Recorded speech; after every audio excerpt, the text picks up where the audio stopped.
أعوذ بالله من الشيطان الرجيم بسم الله الرحمن الرحيم الحمد لله والصلاة والسلام على رسول الله وعلى آله وصحبه ومن والاه أما بعد فقد قال الله سبحانه وتعالى في القرآن الكريم بسم الله الرحمن الرحيم إن الله وملائكته يصلون على النبي يا أيها الذين آمنوا صلوا عليه وسلموا تسليما اللهم صل على سيدنا محمد وعلى آل سيدنا محمد وبارك وسلم قال الله سبحانه وتعالى وكذلك جعلناكم أمة وسطا لتكونوا شهداء على الناس ويكون الرسول عليكم شهيدا وما جعلنا القبلة التي كنت عليها إلا لنعلم من يتبع الرسول ممن ينقلب على عقبيه وإن كانت لكبيرة إلا على الذين هدى الله وما كان الله ليضيع إيمانكم إن الله بالناس لرؤوف رحيم صدق الله مولانا العظيم وصدق رسوله النبي الحبيب الكريم উপস্থিত সম্মানিত মুসল্লিয়ানি কেরাম, দূর দূরান্ত থেকে যারা আমাদেরকে দেখছেন, আমাদের আজকের দার্সের মধ্যে শরীক আছেন অথবা আমাদের এই আলোচনা পরবর্তীতে শুনবেন, আমরা সকলের প্রতি সশ্রদ্ধ সালাম রেখে আমাদের আজকের দার্স শুরু করছি। আসসালামু আলাইকুম ওয়া রাহমাতুল্লাহি তাআলা ওয়া বারাকাতুহু। আমরা মাহে রমজান শরীফের মধ্যে সূরাতুল বাকারা পড়েছি। আজকে আমরা সূরাতুল বাকারার 143 নম্বর আয়াত থেকে ইনশাআল্লাহ পড়ব। এই অংশটুকু আমি কনফিউজ ছিলাম, আপনাদেরকে বলেছি কি বলি নাই। তো আমি 143 নম্বর আয়াত থেকে শুরু করছি ইনশাআল্লাহ। আমরা সূরা বাকারা শেষ করার পরে আবার আমরা 30তম পারার যেই সূরাগুলা বাকি আছে সেই সূরাগুলো ইনশাআল্লাহ শেষ করব। এই আয়াতের মধ্যে আল্লাহ রাব্বুল আলামিন উম্মতে মুহাম্মাদি সাল্লাল্লাহু আলাইহি ওয়াসাল্লাম, আমার নবীর উম্মতকে একটা খাস স্ট্যাটাস দান করেছেন এবং আমাদেরকে বলেছেন ওয়া কাযালিকা জাআলনাকুম উম্মাতান ওয়াসাতা, আমাদেরকে মধ্যমপন্থী উম্মত বানিয়েছে, মাঝখানে। আমি আপনাদেরকে, যারা যেখান থেকে বসে শুনছেন, আমরা 3টা শব্দের সাথে পরিচিত হব আজকে, এবং এটা যদি আমরা মুখস্থ করে ফেলতে পারি আমাদের বাকি জীবনের মধ্যে অনেক কাজে আসবে। আমাদের এখানে একটা শব্দ হচ্ছে এফরাত, এটা এফরাত। তারপরে টেবিলের এই পাশটা হচ্ছে তফরিত, আর এই মাঝখানেরটাকে বলা হয় ওয়াসাত বা ইতিদাল। তাইলে এফরাত, তফরিত, ইতিদাল, এফরাত, তফরিত, ইতিদাল। মানুষের মেজাজের মধ্যে বিভিন্ন মেজাজ, আমাদের সোসাইটির মধ্যে কিছু মেজাজ আছে, আমরা বলি না একেবারে বেশি সহজ সরল, তার সামনে দিয়ে আরেকজনকে মেরে কুটে কিলাইয়া চলে যাচ্ছে, সে কিছু বলতে পারে না, বেশি সহজ। এটার নাম হইল এফরাত। আরেকটা হইল তফরিত। তফরিত আলা কেমন? তফরিত আলা মাছি পর্যন্ত উঠতে দেয় না, বুঝতে পেরেছেন? আমার সামনে কেউ কোনো কথা বলে যেতে পারে না, মেজাজ বেশি গরম, মেজাজ বেশি গরম। এগুলাকে অ্যাকোমোডেট করা সোসাইটির মধ্যে বড় কষ্ট হয়ে যায়। তো এই মেজাজ আলাটা হচ্ছে তফরিত, আর মাঝখানের জন হচ্ছে ইতিদাল। ইতিদাল মানে উনি বুঝেন কোনটা কোন সময়ে কোন জায়গায় রাখতে হয়।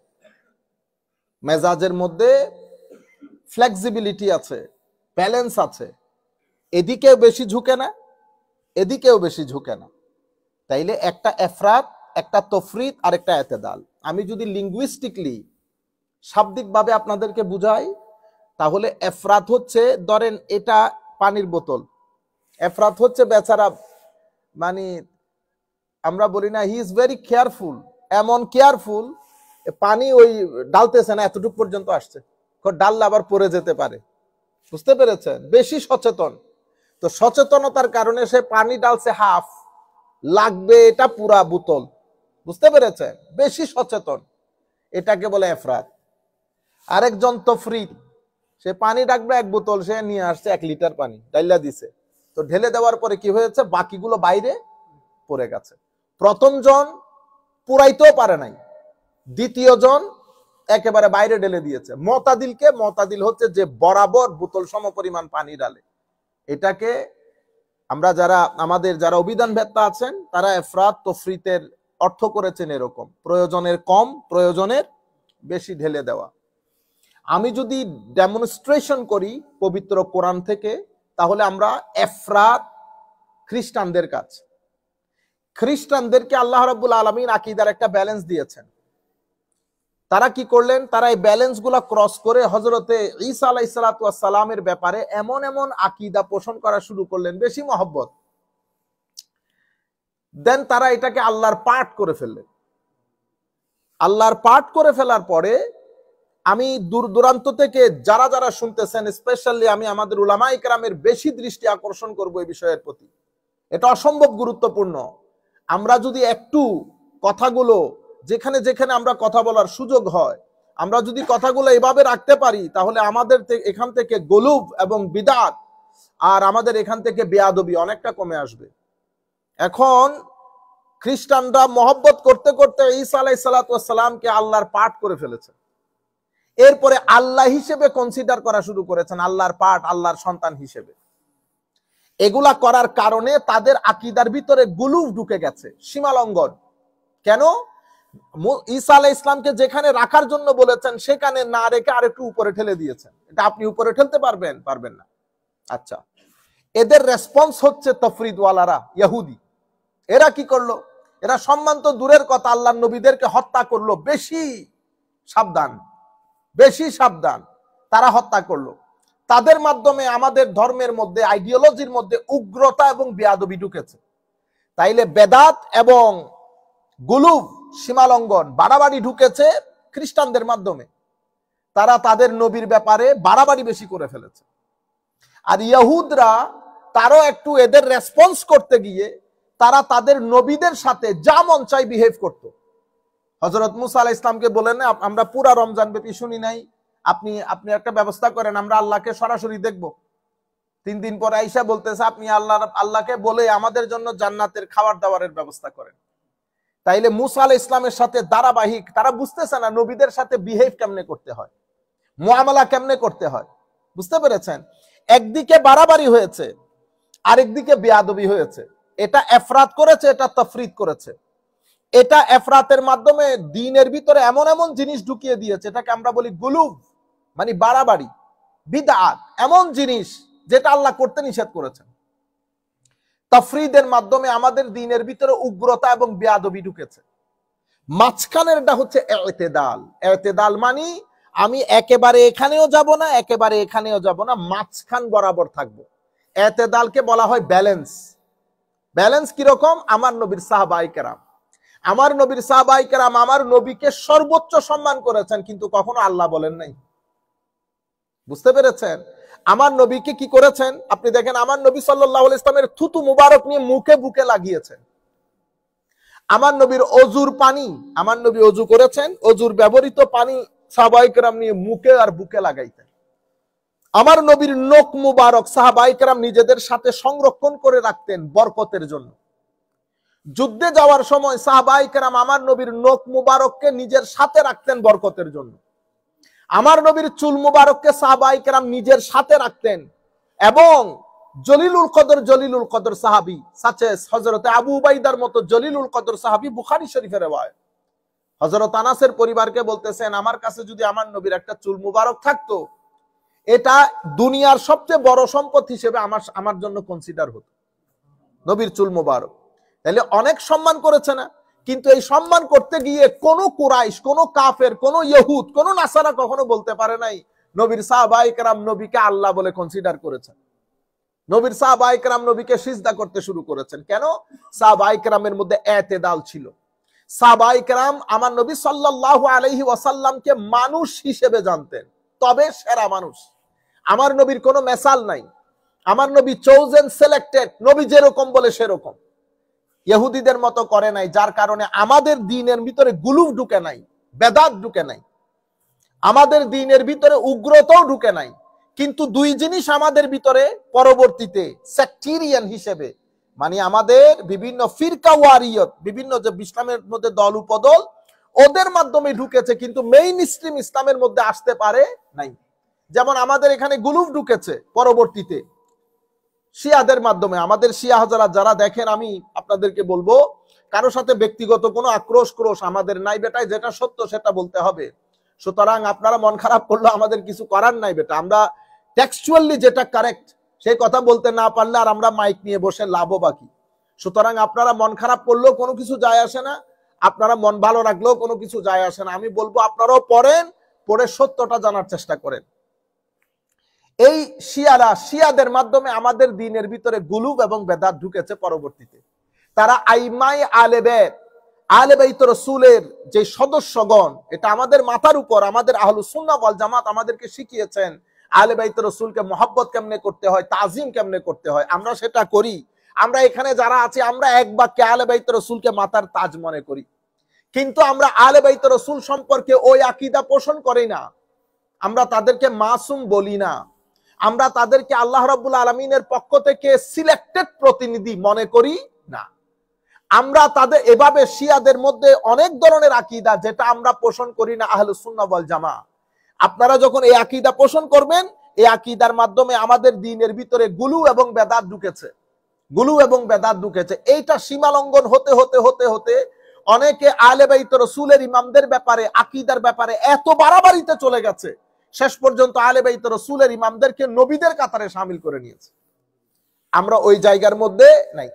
আবার এটার রেসপন্স স্বরূপ খারেজি, ইসলামের মধ্যে খারেজি সম্প্রদায়, ওনারা আবার একটু বেশি কেয়ারফুল হতে গিয়ে ওনারা আহলে বাইত রাসূলের শানে বিয়াদবির বাজার গরম করেছে। এজন্য আমার নবী বলেছেন, আলী, তোমাকে কোনো মুনাফিক কখনো পছন্দ করতে পারবে না। তারা আহলে বাইত রাসূলের শানে, যেটা আপনারা বর্তমান যুগেও দেখছেন যে ধারাবাহিকতা, নবীর শানে কথা বলার সময় আমরা গ্রামার মেনটেন করি না, যা মন চাই তা বলি। তো এখান থেকে উগ্রতা যুগ হয়েছে, এখান থেকে গুলু যুগ হয়েছে, যাদের মাধ্যমে হয়েছে এক দলকে আমরা শিয়া বলি, অন্য দলকে আমরা খারেজি বলি, মাঝখানেরটাকে বলে আহলুস সুন্নাতে ওয়াল জামা। ওনারা এই দলেও যায় না, ওনারা ওই দলেও যায় না, মধ্যম পন্থা অবলম্বন করে। এই কারণে আমার আল্লাহ বলেছেন, ওয়া কাযালিকা জাআলনাকুম উম্মাতাও ওয়াসাতা। উম্মাতা ওয়াসাতার মধ্যে আমাদের সমস্ত মুফাসসিরিনে কেরাম, আপনারা যারা প্রাইমারিলি ওয়াজ তাকরীর করেন এবং বিভিন্ন জায়গায় পড়ান, আমরা বলবো যে দুই তিনটা তাফসীর যদি আপনারা প্রাথমিকভাবে অধ্যয়ন করেন, আমার মনে হয় জাতীয় উপকৃত হবে, আমরাও উপকৃত হব, আপনারাও উপকৃত হবেন। বিশেষ করে যে কোনো আয়াতের ব্যাপারে ইবনে কাসির আপনারা কনসাল্ট করতে পারেন। ইবনে কাসিরের মধ্যে যে জিনিসটাই আসবে সেটা আবার কুরতুবী আর একটু ফারদার, হুকুম আহকাম কুরতুবীর মধ্যে বেশি। কিন্তু আপনারা যদি বর্তমান সময়কে সামনে রেখে তাফসীরের বিষয়গুলোকে ভালো করে অনুধাবন করতে যান, তাহলে আমরা আপনাকে বলবো ইমাম রাজির তাফসীরে কবির, মাফাতিহুল গায়ব, তাফসীরে কবির নামে বেশি পরিচিত, এটা আপনারা কনসাল্ট করতে পারবেন। আমি এখন যে কথাগুলা বলবো আপনারা এই 3-4 ইমাম বাগাবী সহ, তারপরে আমার শ্রদ্ধেয় উস্তাদ হুজুর আল্লামা শেখ সাঈদ তানতাবী রাহমাতুল্লাহি আলাইহি, আল আজহার বিশ্ববিদ্যালয়ের সম্মানিত প্রেসিডেন্ট ছিলেন। হুজুরের তফসিরের কিতাবও সব তফসিরের একটা মগজ হুজুরের তফসিরের কিতাবের মধ্যে পাওয়া যায়। সুতরাং রেফারেন্স হিসেবে আমি আপনাদেরকে 3টা 4টা 5টা তফসিরের কিতাবের কথা বলেছি। আমাদের কথাগুলো ঘুরিয়ে ফিরিয়ে আপনারা হয় ইবনে কাসির, নয় বাগাবী, নয় কুরতুবী, নয় তফসিরে কবির, অথবা আমার শ্রদ্ধেয় উস্তাদ তফসিরে ওয়াসিতের মধ্যে আপনারা পাবেন।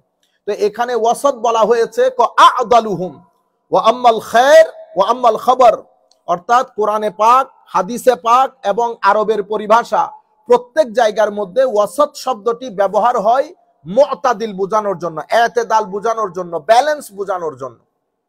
আচ্ছা, তাইলে আল্লাহ রাব্বুল আলামিন আমাদেরকে গুলুম করার জন্য পাঠাই নাই। আমি আরেকটা এক্সাম্পল দিলে আপনারা বুঝতে পারবেন পুরা বিষয়টা। যেমন জিয়ারত, আমার নবী সাল্লাল্লাহু আলাইহি ওয়াসাল্লামের পক্ষ থেকে সুন্নাত তরিকা আছে, আমরা জিয়ারত কিভাবে করব। এখন আমাদের সমাজের মধ্যে কি হয়েছে, আমাদের মধ্যে একদল করেছে গুলুব, এফরাত। তারা কি করেছে, জিয়ারতের রং পরিবর্তন করে দিয়েছে। যায় মাজারের চতুর্পার্শ্বে তাওয়াফ করতে থাকে, তারা নিজেরাও বুঝে না তারা কি করতে চাচ্ছে। আমাদেরকে ডান বাম যাওয়ার তো দরকার নেই, আমার নবীর মাধ্যমে সুন্নাত তরিকা অনুযায়ী আমাদেরকে তো বলেছে জিয়ারত কেমনে করতে হবে। আপনি অতি মহব্বত দেখাতে গিয়ে শিয়াদের মতো গুলু ঢুকাই দিছেন, আপনার সাথে আপনার সন্তানও গেছে। আপনি যখন জিয়ারত করতেছেন তখন আরো আশেপাশে 60-70 জন লোক দেখতেছে আপনি কেমনে জিয়ারত করতেছেন। তাইলে আপনি যদি আলেম হয়ে থাকেন বেটা, যারা উলামায়ে কেরাম আমাদের বয়সী বা আমাদের চেয়ে কম বয়সী যারা আছে, আমি আপনাদেরকে বিনয়ের সাথে অনুরোধ করব, অতি মহব্বত দেখাতে গিয়ে গুলু যেন না ঢুকে, বিদাত যেন না ঢুকে, বাড়াবাড়ি যেন না হয়। আমাদের জন্য আমার নবীর মডেল রেডি আছে, আমাদের জন্য উলামায়ে কেরামের মডেল রেডি আছে। আমরা এটার বাইরে যাব না, এটার বাইরে যেতে গেলেই ঝামেলা। এই যে এখন আপনি যে আন্দাজে, আমরাও বিভিন্ন মাজারাতে জিয়ারত করতে গিয়ে আমরা দেখি জিনিসগুলো, আপনারা যে আন্দাজে জিয়ারত করতে যান, এটা তরুণ প্রজন্মের অন্তরে কনফিউশন তৈরি করে। তারাও বুঝতে পারে না তারা জিয়ারতটা কেমনে করবে, তারা মনে করে ওইটাই শরীয়ত। সুতরাং আমি আপনাদেরকে বলবো, আমরা যেন গুলুভ না করি, এফরাত না করি। জিয়ারত মেইন টপিক, এটাতে এফরাত হবে না। এফরাত মানে এমন কোনো কাজ করব না যেটা আল্লাহ রসুলের মাধ্যমে গাইডেড না। সুতরাং আপনি নিচ থেকে করতে গেলে ওই যে শিয়া এবং ইসাইদের মতো, অর্থাৎ খ্রিস্টানদের মতো, তাইলে এখানে গুলুভ এবং বাড়াবাড়ি ঢুকে যাবে, যেটা নাই সেটা ঢুকে যাবে। আবার আমাদের কিছু ভাই আছে জিয়ারতটাকে অস্বীকার করে, জিয়ারতই নেই, জিয়ারত করতে গেলে বলা হয় পূজা। বুঝতে পেরেছেন? তো তাদের মাধ্যমে উগ্রতা ঢুকেছে, খারেজিয়ত। আমরা এই লাইনেও নাই, আমরা পূজা বলার লাইনেও নাই, আবার জিয়ারতের নাম দিয়ে রং রং করার জায়গাও নাই। আমরা আমার নবীর মাধ্যমে যেটা এসেছে সুন্নাত তরিকা অনুযায়ী, উলামায়ে কেরাম আকাবিরিন উম্মত আমাদেরকে যেভাবে শিখিয়েছে আমরা সেভাবে চলবো। এটাকে বলে রাহে ইতিদাল, মধ্যম পন্থা অবলম্বন করা। কেন? ওয়াকাযালিকা জাআলনাকুম উম্মাতাও ওয়াসাতাল লিতাকুনু শুহাদা আলান নাস, আমরা যেন কুল কায়নাতের জন্য সাক্ষী হতে পারি, শাহেদ হতে পারি, সেজন্য আল্লাহ রাব্বুল আলামিন আমাদেরকে বানিয়েছেন। সুতরাং আমাদেরকে আল্লাহ যে টার্গেট অ্যাচিভ করার জন্য বানিয়েছেন, সে টার্গেটের জন্য রাহে ইতিদাল, মেজাজের মধ্যে, আপনার চরিত্রের মধ্যে, মননের মধ্যে, বোধ শক্তির মধ্যে মডারেট এবং ব্যালেন্স থাকা অত্যন্ত জরুরি। মনে রাখবেন, আমাদের এখানে আমরা যদি আমাদের মাইন্ডসেটকে বিবেচনা করি, অ্যানালাইসিস করি, তো আমাদের এখানে 3 ধরনের মাইন্ডসেট আছে, একেবারে ওভারঅল 3 ধরনের মাইন্ডসেট। এক ধরনের মাইন্ডসেটকে আমরা বলবো পারসেপটিভ, আরেক ধরনের মাইন্ডসেটকে আমরা বলি কনসেপটিভ, আরেক ধরনের মাইন্ডসেটকে বলি আমরা ইমোশনাল। সাবকনশিয়াস মাইন্ডের মধ্যে কিছু ব্যক্তি আছে যাদের সেন্স অফ পারসেপশন অনেক বেশি ডমিনেন্ট, তো এটা তাদের dominant factor in their subconscious of mind. এই যাদের ভিতরে পারসেপশনের এই অ্যাসপেক্টটা অনেক ডমিনেন্ট থাকে, তারাই সোসাইটির মধ্যে doctor, engineer, law maker, policy maker, বা ইভেন স্কুল কলেজের মধ্যে যারা খুব ভালো ভালো রেজাল্ট করে, তারা হচ্ছে তাদের পারসেপশন, তাদের পার্সোনালিটির ভিতরে আমার আল্লাহ বানানোর সময় সেন্স অফ পারসেপশনের জিনিসটা বেশি ঢেলেছে। এটা নিয়ে আমি ফাইট করতে পারবো না। আমার এখন আপনার কাছে যদি আছে, আপনিও এটা নিয়ে নিজে নিজে ওই কি বলে অহংকার করার কোনো সুযোগ নাই, কারণ এটা কেউ আপনাকে দান করে না, এটা আমার আল্লাহর পক্ষ থেকে এসেছে। আবার আমাদের এখানে কিছু আছে কনসেপশন, এটা বেশি। এই মানুষগুলো বড় প্র্যাকটিক্যাল হয় সোসাইটির মধ্যে, এরা বিল্ডিং এর মধ্যে, বিল্ডিং অর্থাৎ জাতি গঠনের ক্ষেত্রে অনেক বড় ভূমিকা রাখে, এরা অনেক বেশি প্র্যাকটিক্যাল হয়, এদেরকে দিয়ে আপনি অনেক কাজ করাইতে পারবেন যারা কনসেপচুয়াল হয়। এরপরে একটা জাত আছে ইমোশনাল। আমাদের অনেক ভাই বোন, ছেলে মেয়ে, আপনি দেখবেন এক ছেলেকে আপনি সারাদিন বকা দেন, যে কান্নাকাটি তো দূরের কথা, ডাজেন্ট কেয়ার, কিন্তু আপনার মেয়েকে যদি আপনি এমনি করে বড় চোখ দিয়ে তাকান, সে সকাল থেকে সন্ধ্যা পর্যন্ত কাঁদবে, ঠিক না? এখন মা বাবা পাগল হয়ে যায়, হুজুর এরে নিয়ে ফু দেন, এরে ফু দেন। কেন? এরে কালকে রাত্রে বকা দিছি, সে আজকে দিনের বেলা পর্যন্ত কিছু খাই নাই। আল্লাহ এর ফু দিয়ে কোনো লাভ নাই। এর ভিতরে হুজুর আরেক হুজুরের কাছে গেছি, এই হুজুরে বলে 3000-4000 টাকা খরচ হয়েছে, ফুটু দিছে। আল্লাহ এরে যদি আপনি আসমানের পানিও ডাইলা দেন, কিচ্ছু লাভ হবে না। হুজুর কেন? আল্লাহ এর সাবকনশিয়াস মাইন্ডের মধ্যে আমার আল্লাহ দেওয়ার সময় ইমোশনের সেটটা বেশি করে দিয়েছে, কারণ আমি ফু দিয়ে লাভ আছে। তাইলে কি করবেন? আল্লাহ এদেরকে ডিল করার সময় আপনি ওভাবে ডিল করতে হবে। ওরে চোখ বড় করলে যদি ও কান্দে, ওরে চোখ বড় করার কোনো দরকার তো নাই। বুঝতে পেরেছেন? আপনি পার্সোনালিটিটা বুঝতে হবে। আপনার একটা ছেলেকে খেলনা কিনে দিয়েছেন, কার? সে বাসার মধ্যে এনেছে, আনার পরে আপনি ওই রুমে যাইতে পারেন না, সে খুলে ফেলছে। আপনি 2 মিনিট পর আইসা দেখতেছেন সে তো পাট পাট করে ফেলছে। আপনি সে দিছেন মাইর, বুঝতে পেরেছেন? আপনি ওরে মাইর দিয়ে লাভ নাই, এটা ঘটনা ওর না। ওর ভিতরে আমার আল্লাহ যে পারসেপশনের মাত্রা বাড়িয়ে দিয়েছেন, এটা ওরে বসতে দিতেছেন। তার মাথার ভিতরে অনেক কিছু ঘুরে, এটা আমার মতো না। আমি চিন্তা করি আগামী 2 দিনের, এ চিন্তা করে আগামী 200 বছরে। এগুলো অনেক, এই এদের আইকিউ অনেক অ্যাডভান্সড হয়, এদের প্রশ্ন অনেক সায়েন্টিফিক হয়, এরা অনেক প্র্যাগম্যাটিক, সিস্টেম্যাটিক এবং রেশনাল হয়। সুতরাং এখন আগের যুগে এগুলা বোঝার দরকার ছিল না, এখনকার যুগের প্যারেন্টস কে এগুলা বোঝা দরকার। এই জন্য আমার মাঝে মধ্যে ইচ্ছে করে প্যারেন্টিং এর উপর, বাচ্চাদের মাইন্ডসেটের উপর আমরা যদি দুই তিন দিন ওয়ার্কশপ করতে পারি, তাইলে আমাদের অনেক মেধা যেগুলো আমরা নষ্ট করে ফেলতেছি। অনেক মা বাবা জানেও না তার সন্তান অনেক মেধাবী, অনেক মা বাবা জানেও না, কারণ আমাদের আলটিমেট গোল থাকে হয় ডাক্তার করব অথবা অন্য কোনো উকিল বানাবো। কিন্তু আপনার ছেলে, অনেক ছেলে আছে তারা ফ্রিজের কাজে, গাড়ি, ওই যে মেকানিক্যাল কাজের মধ্যে অনেক অ্যাডভান্সড হয়। আপনি যদি আগ থেকে তার জিনিসগুলো বুঝতে পারেন, তাকে রাইট ডাইরেকশনে ফেলতে পারেন, সে দেখবেন কোত্থেকে কোথায় চলে গেছে। আমাদের বাংলাদেশের মধ্যে এগুলা না বুঝার কারণে আমাদের বাংলাদেশে 75% যারা প্রফেশনাল লাইফে কাজ করে, 75 to 80% লোক they are not happy with their professional life. কেন জানেন? কাজ করতেছে, যাচ্ছে আসতেছে, টাকাও কামাই করতেছে, গাড়িও চালাইতেছে, কিন্তু আপনি তাকে জিজ্ঞেস করেন, হি ইজ নট হ্যাপি। কারণ এটা তার রাইট প্রফেশন না। তাই রাইট প্রফেশনে আপনি তাকে শুরুর দিন থেকে ঢালতে পারেন না। আপনি তাকে একটা ম্যাপ এঁকে দিয়েছেন, হয় ইংলিশ লিটারেচার, আপনি যদি চিটা ইউনিভার্সিটিতে পড়তে চান, সায়েন্স না হলে আর্টস, তাহলে কি পড়বো?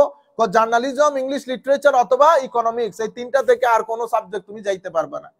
আপনি তারে তো বেঁধে দিছেন, তো তারে বেঁধে দেওয়ার কারণে সে ঢুকতেছে, করতেছে। আপনি ব্যাংকার যারা ব্যাংকিং এ প্রজেক্টে কাজ করে, আপনি দেখবেন স্বাভাবিকভাবে এই 10 বছর কাজ করার পরে তারা একটা লেভেলে চলে যায়, ঠিক আছে, এক্সিকিউটিভ ভাইস প্রেসিডেন্ট বা এভিপি পর্যায়ে, এডিশনাল ভাইস প্রেসিডেন্ট পর্যায়ে চলে যায়। ওখান থেকে তাদের বেতন লাখ টাকার উপরে চলে যায়। তো বাংলাদেশের আঙ্গিকে লাখ টাকা তো অনেক টাকা। আমি আপনাকে গ্যারান্টির সাথে বলতেছি 95.99% banker they are not happy with their job. অথচ আপনি আরেকটু উপরে চলে গেলে ব্যাংকিং র্যাঙ্কের মধ্যে 3-4.5 লাখ টাকা বেতন, গাড়ি ফ্রি, ড্রাইভার ফ্রি, তেল free, what else you need, but still they are not happy. কেন?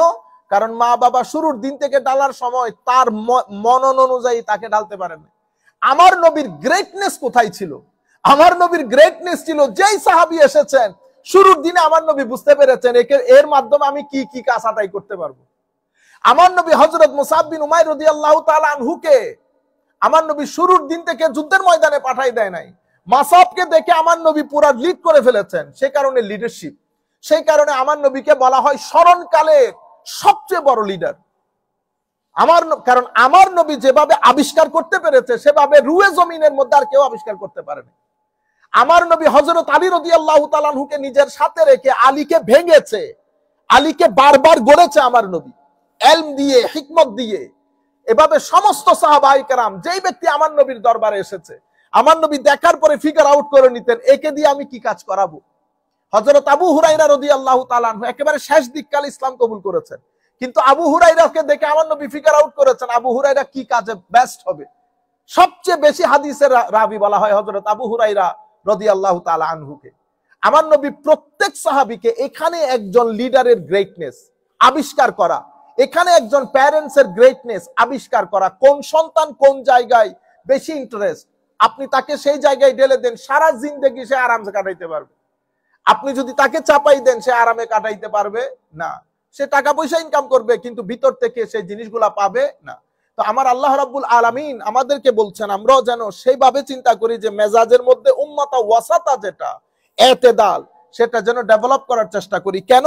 লিতাকুনু শুহাদা আলান নাস।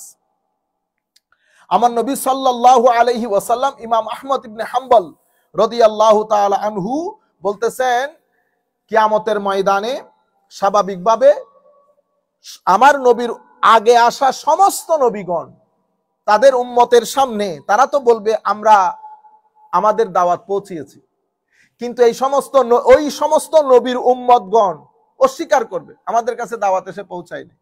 আরো আজীব বিষয় হচ্ছে আমার নবী বলতেছেন কিয়ামতের ময়দানে কিছু নবী এক উম্মত নিয়ে উঠবে, শুধু একজন, কেউ 2 জন, কেউ 10 জন, কেউ 12 জন, কেউ 50 জন। আমার নবী শেষে এসেছেন। আমার নবী সাল্লাল্লাহু আলাইহি ওয়াসাল্লাম জান্নাতের মধ্যে সমস্ত নবীদের উম্মত হবে 120 কাতার। কয় কাতার? 120 কাতার। আল্লাহ পাক জানে ওই কাতারের দৈর্ঘ্য প্রস্থ কিরকম হবে। এই আউট অফ 120 রস 120 কাতারের মধ্যে আমার নবী বলতেছেন শুধু আমার কাতার হবে 80টা। আমার নবীর উম্মতের কাতার হবে 80 কাতার। বাকি হযরত আদম আলাইহিস সালাম থেকে ঈসা আলাইহিস সালাম পর্যন্ত যত নবী এসেছেন সবার কাতার মিলে যা হয়, আমার নবীর উম্মতের কাতার সবচেয়ে বেশি কাতার। সবাই অস্বীকার করবে। এখন অ্যাটেস্টেশনের জন্য আমার নবীর দরবারে আসবে, আমার নবীর উম্মতগণ বলবেন করেছেন। আচ্ছা, আমাদের ডিউটি দেখতেছেন, আপনি আমাদেরকে বলতেছেন নবীও জানে না নবীর কি হবে। এই আরে নবী তো দূরের কথা, নবীর উম্মতের অ্যাটেস্টেশন বাদ দিয়ে কোন নবীও পাস হইতেছে না পরীক্ষায়। এটা তো কোরআন শরীফ। এই আয়াতের ব্যাখ্যায় আমার আল্লাহ কি বলতেছেন, ওয়াকাযালিকা জাআলনাকুম উম্মাতাও ওয়াসাতা, এভাবে আমি তোমাদেরকে মধ্যমপন্থী উম্মত বানিয়েছি। লিতাকুনু শুহাদা আলান নাস, মধ্যমপন্থী কেন, ব্যালেন্স কেন, যেন তোমরা সব মানুষের উপর, আদম আলাইহিস সালাম থেকে ঈসা আলাইহিস সালাম পর্যন্ত যত নবী রাসূল এসেছে সমস্ত নবীদের উম্মতের উপর সাক্ষী হিসেবে তোমাদের যেন উত্থান হয়। ওয়া ইয়াকুনার রাসূলু আলাইকুম শাহীদা, এবং রাসূল তোমাদের উপর সাক্ষী হবে। এটা হচ্ছে আমাদের আজকের মূল বিষয়। তাইলে নবী সাক্ষী, আমরা সাক্ষী। এখন আমরা যদি বলি নবীও জানে না নবীর কি হবে, নবী জানে না নবীর কি হবে, সেটা দূরের কথা, আল্লাহ আমাদেরকে বানিয়েছেন সাক্ষী হিসেবে, আমাদের সাক্ষী বাদে কোন নবীও তো পাস করতেছে না। তা আমরা যখন সাক্ষী দেব, আমাদের সাক্ষীর উপরে আমার নবীর অ্যাটেস্টেশন লাগবে। আমার নবীর অ্যাটেস্টেশনের মাধ্যমে আমার নবী যখন এন্ডোর্স করবে যে হ্যাঁ পাঠিয়েছে, আমার উম্মত ঠিক বলতেছে। এখন আমরা কোত্থেকে জানলাম? আমরা কোরআন, আমার নবীর মাধ্যমে আসা কোরআন থেকে জেনেছি। আমার নবী কোরআনে পাক যেভাবে এনেছে যে সমস্ত নবীর উম্মত নবীদের মাধ্যমে দ্বীনের দাওয়াত পেয়েছে, সেটা আমরা পেয়েছি। আমরা সাক্ষী দিচ্ছি, আমাদের সাক্ষীর উপর এই যে আমাদেরকে আল্লাহ উম্মাতা ওয়াসাতা বানিয়েছেন, মধ্যমপন্থী উম্মত, আমাদের সাক্ষী শুধু কিয়ামতের ময়দান না, এটা আমাদের জন্য অনেক বড় খুশনসিবি, আমাদের অনেক বড় ক্যারেক্টারিস্টিক। মানুষ মারা গেছে, জানাজার সময় দাঁড়িয়ে আপনি বলতেছেন ভালো মানুষ ছিল, আমার নবী বলতেছেন তোমার সাক্ষী আল্লাহর দরবারে সেভাবে গ্রহণ হবে, যেভাবে আপনি সাক্ষী দিচ্ছেন। কেন? কাযালিকা জাআলনাকুম উম্মাতাও ওয়াসাতা।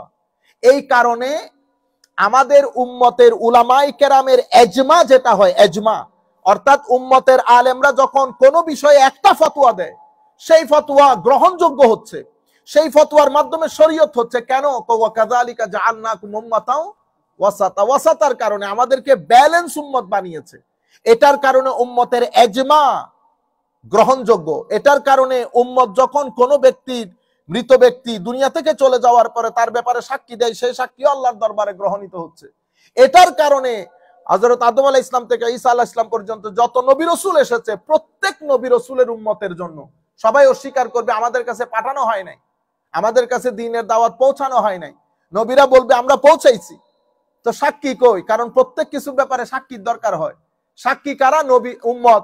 তো উম্মত যে সাক্ষী দিতেছে, হযরত ঈসা আলাইহিস সালামের উম্মতের কাছে দাওয়াত পৌঁছিয়েছে কিনা আমরা তো সাক্ষী হতে পারি না। কেন? কারণ সাক্ষীর জন্য দেখতে হয়। এখন আমরা তো দেখি নাই, তা আমাদেরকে বলা হবে না তোমরা দেখো না, এত পণ্ডিতি মারাইতেছো। আমরা বলতেছি আমরা দেখি নাই, ঠিক। আমার নবী কোরআনের মাধ্যমে আমাদেরকে সেটা জানান দিয়েছেন, তখন আমার নবী কথা বলে উঠবে, হ্যাঁ আমি দেখেছি। আমার নবী, সেই জন্য আমার নবীরটা মূল সাক্ষী, আমাদেরটা সেকেন্ডারি সাক্ষী, কিন্তু আমাদেরটাও গ্রহণযোগ্য, আমাদেরটাও গ্রহণযোগ্য।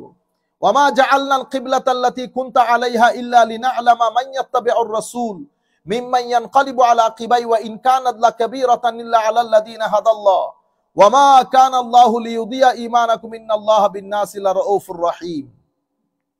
হযরতে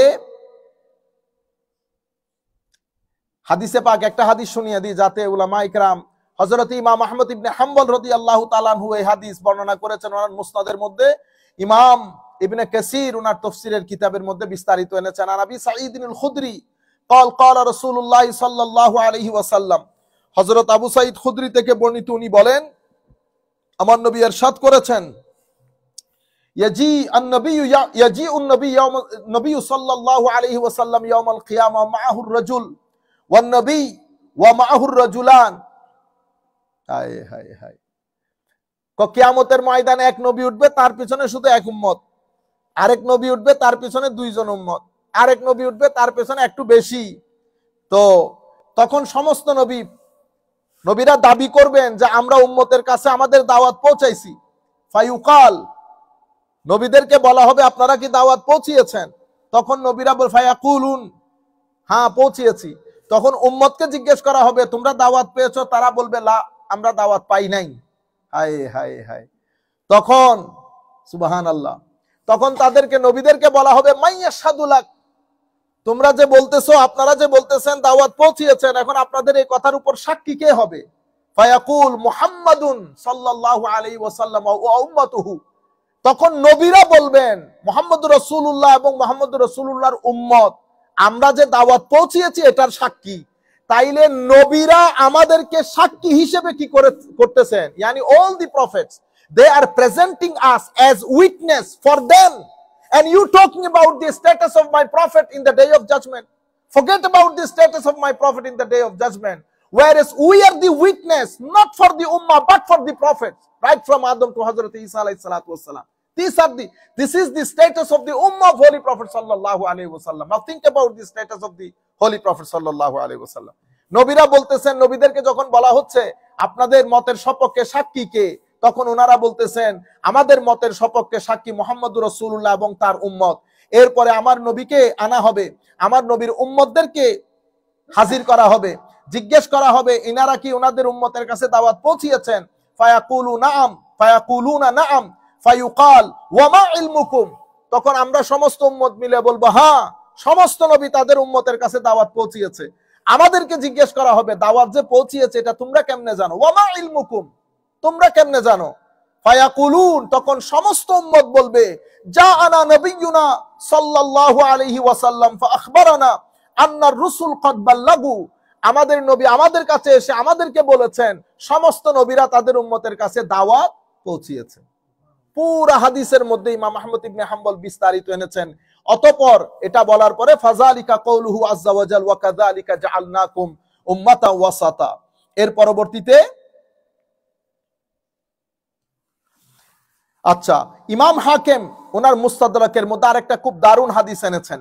এই হাদিসের মধ্যে জাবির ইবনে আব্দুল্লাহ ক্বালা শাহিদা রাসূলুল্লাহ সাল্লাল্লাহু আলাইহি ওয়াসাল্লাম জানাজা ফি বানি সালামা, সালামা গোত্রের এক জানাজার মধ্যে আমার নবী শরীক হয়েছেন। শরীক হওয়ার পরে ফাকালা বা'দুহুম ওয়াল্লাহি ইয়া রাসূলুল্লাহ লা নি'মাল মারউ কান, মানুষজন এসে জানাজার পরে আমার নবীকে বলতেছে হুজুর এই মানুষটা খুব ভালো ছিল, খুব ভালো ছিল, হায় হায় হায়, লাকাদ খানা আফিফাম মুসলিমা, হায় ওয়া কানা কাজা কাজা কাজা, বলতেছে হুজুর মানুষটা খুবই ভালো ছিল, খুব ভদ্র, খুব নম্র, বড় সাচ্চা মুসলমান ছিল। ওয়া আসনাউ আলাইহি খাইরা, এভাবে অনেক প্রশংসা করতে লাগলো। এটা শোনার পরে আমার নবী বলতেছেন ফাকালা রাসূলুল্লাহ সাল্লাল্লাহু আলাইহি ওয়াসাল্লাম আনতা বিমা তাকুল, এই ব্যক্তির ব্যাপারে তোমরা যেভাবে সাক্ষী দিচ্ছ সেভাবে ওই ব্যক্তি আল্লাহর দরবারে কনসিডার হবে।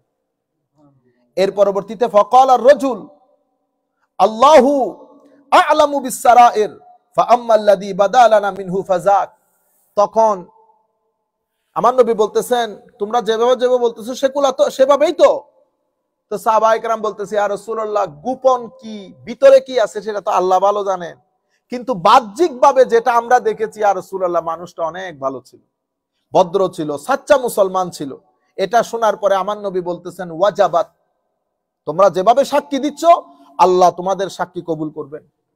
হায় হায় হায়। এভাবে সুম্মা শাহিদা জানাজা ফি বানি হারিসা, বনি হারিসা গোত্রে এক জানাজার মধ্যে আমার নবী শরীক হয়েছেন। ওয়াকুনতু ইলা জানিবি রাসূলিল্লাহ সাল্লাল্লাহু আলাইহি ওয়াসাল্লাম, আমরা আমার নবীর পাশে ছিলাম। ফাকালা বা'দুহুম ইয়া রাসূলুল্লাহ বিসাল মারউ কান, এক ব্যক্তি কিছু মানুষ উঠে বলতেছেন ইয়া রাসূলুল্লাহ মানুষটা অসম্ভব খারাপ মানুষ ছিল। ইন্না লিল্লাহি ওয়া ইন্না ইলাইহি রাজিউন। ইন কানা লাফজান গালিজা, ইয়া রাসূলুল্লাহ জবান গান্দা ছিল, বকাঝকা করত, গালিগালাজ করত, ব্যক্তিত্বের মধ্যে কেমন যেন হার্শনেস ছিল। ফাসনাউ আলাইহি শাররা, একদম যত ধরনের কুৎসা রটনা করার দরকার তারা বলেছে এই ব্যক্তির ব্যাপারে।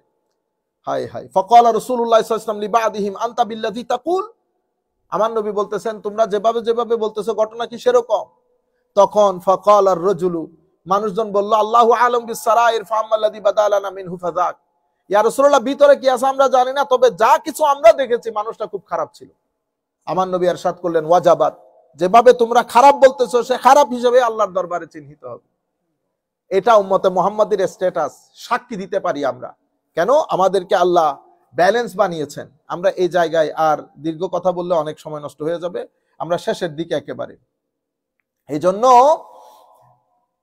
এই আয়াতের উপর ভিত্তি করে আমাদের যারা উলামায়ে কেরাম, আমরা যে বলি উম্মতে মুহাম্মদী সাল্লাল্লাহু আলাইহি ওয়াসাল্লামের উলামায়ে কেরামের ইজমা যে হুজ্জত দলিল, সেটা উলামায়ে কেরাম এই জায়গা থেকে এই আয়াত দিয়ে দলিল পেশ করেন। ইহতাজ্জা জমহুরুল আসহাব ওয়া জমহুর আল মুতাজিলা বিহাযিহিল আয়া আলা আন্না ইজমা আল উম্মাহ হুজ্জাতুন ফাকালু আখবারাল্লাহু আন আদালাতি হাযিহিল উম্মাহ ওয়া আন খায়রাতিহিম ওয়া আন খায়রিয়াতিহিম ফালাউ আকামু আলা শাইইন মিনাল মাহজুরাত লামাত্তাসাফু বিল খায়রিয়া ওয়া ইযা সাবাতা আন্নাহুম।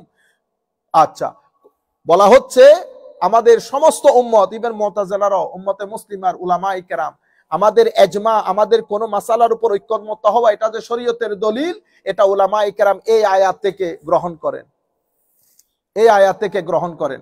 ইন্নাল্লাহা বিন-নাসি লারাউফুর রহিম, আমার নিশ্চয় আল্লাহ, শেষের দিকে গিয়ে আমার আল্লাহ রাব্বুল আলামিন ইরশাদ করেন, ওয়া ইয়াকুনু রাসূলু আলাইকুম শাহীদা ওয়া মা জাআলনাল কিবলা আল্লাতী কুনতা আলাইহা ইল্লা লিনা'লামা মান ইয়াত্তাবিউর রাসূল মিম্মান ইয়ানকালিবু আলা কিবাই।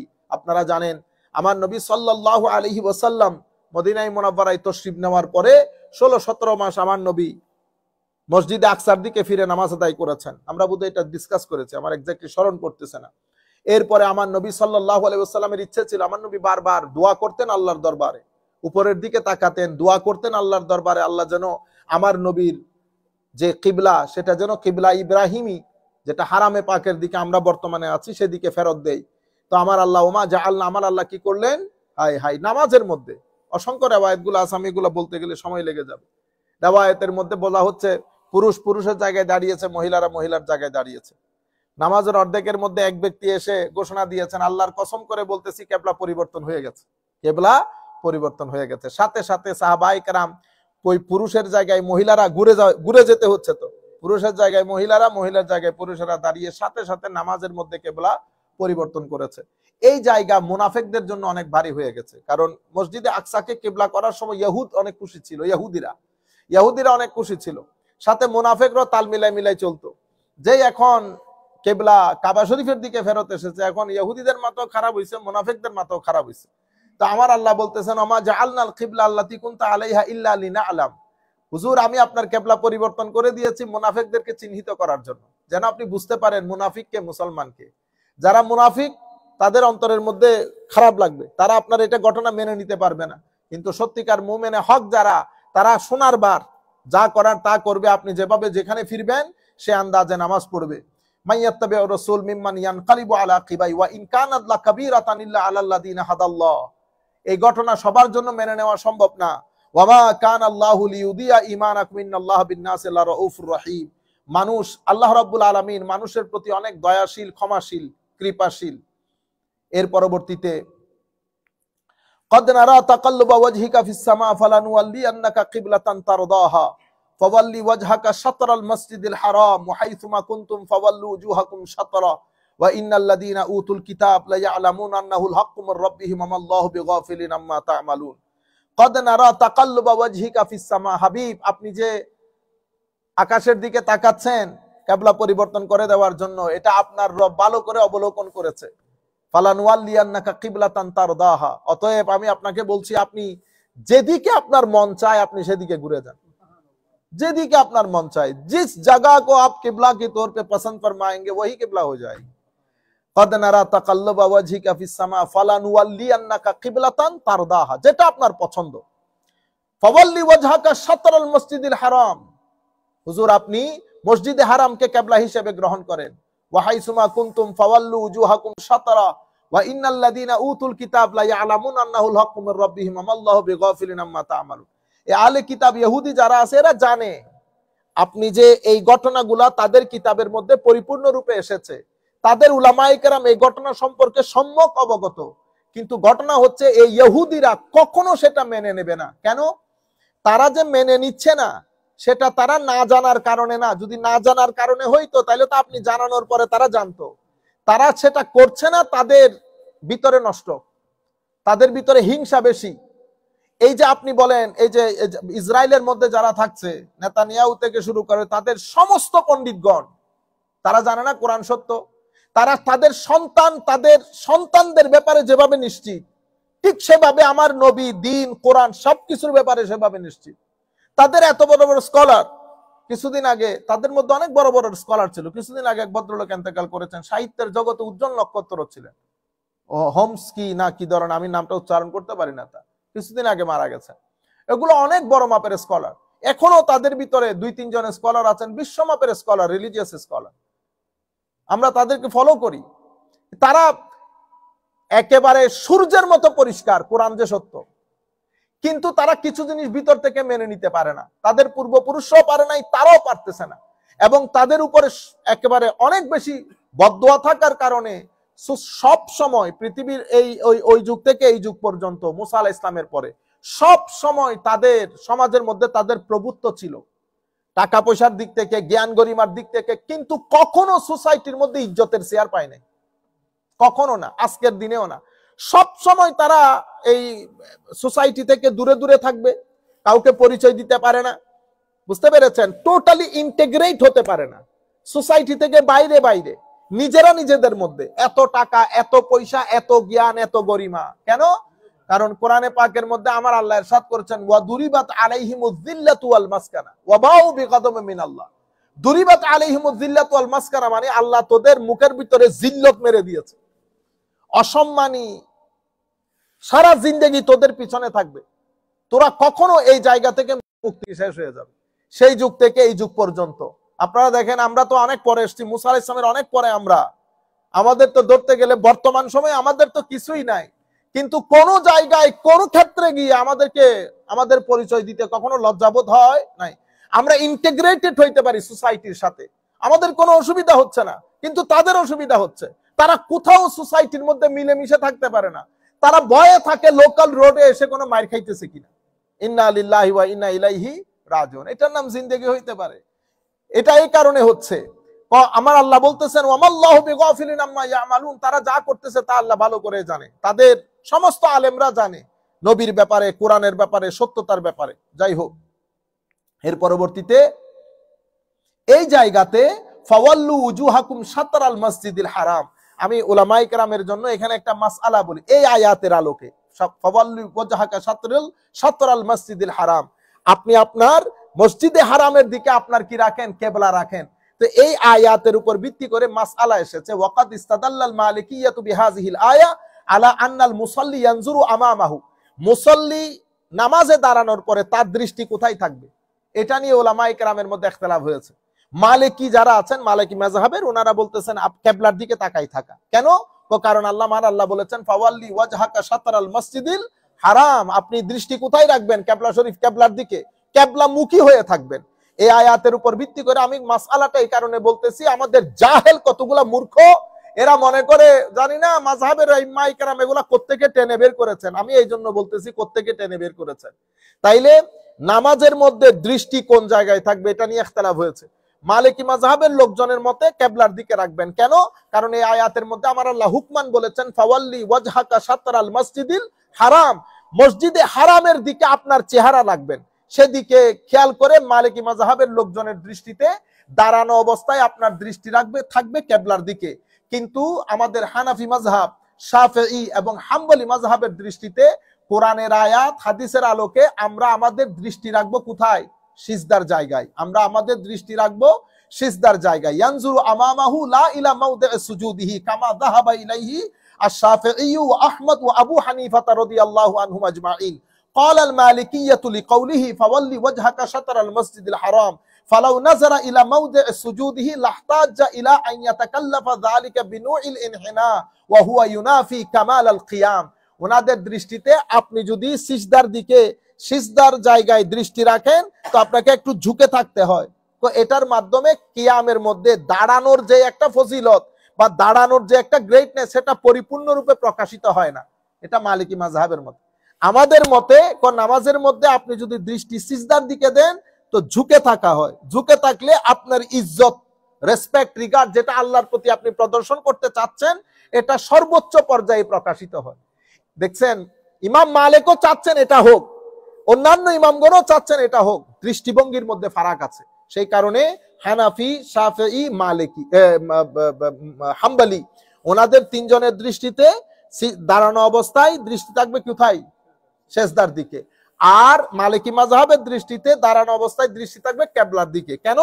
ওনাদের মতে এই যে আয়াত ফাওয়াল্লি ওয়াজহাকা শাতরাল মসজিদিল হারাম, তো ইমামে আজম আবু হানিফা বলতেছে মালিকি মাযহাবের আইম্মায়ে কেরাম আপনারা এই আয়াতের কনটেক্সট বুঝেন নাই। এই আয়াতে আমার আল্লাহ তো আমার নবীকে কিবলামুখী হইতে, ওইটা বিষয় না, এখানে বিষয় হচ্ছে কিবলা পরিবর্তন করে আমার নবীকে ডাইরেকশন দেওয়া হচ্ছে পরবর্তী ইবাদতগুলো আপনি কিবলামুখী হয়ে করবেন। এখানে কিয়ামের মধ্যে দাঁড়িয়ে কিবলার দিকে করা এটা আয়াতের কনটেক্সচুয়াল ফ্যাক্ট না।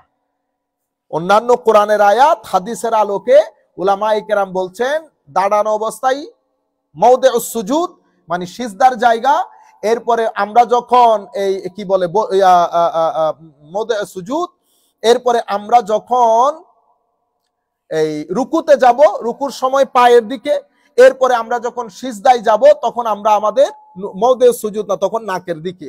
এগুলা বলার পরে হালা রুকুই ফা ইলা মাওদি কদমাই ওয়া ফি হাল সুজুদিহি লা মাওদি আনফিহি ওয়া ফি হাল কুউদিহি লা হিজরিহি, যখন বসবো তখন কোলের দিকে, যখন সিজদায় যাব তখন নাকের দিকে, যখন রুকুতে যাব তখন আমাদের কদমের দিক পায়ের উপর আমাদের দৃষ্টি থাকবে।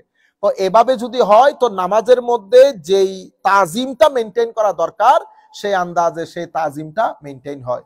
আল্লাহ রাব্বুল আলামিন আমাদের হামি ও নাসির হোক। মাওলায়ে কারীম আমাদেরকে কবুল করুক। আমা আলাইনা ইল্লাল বালাগুল মুবিন। শেষ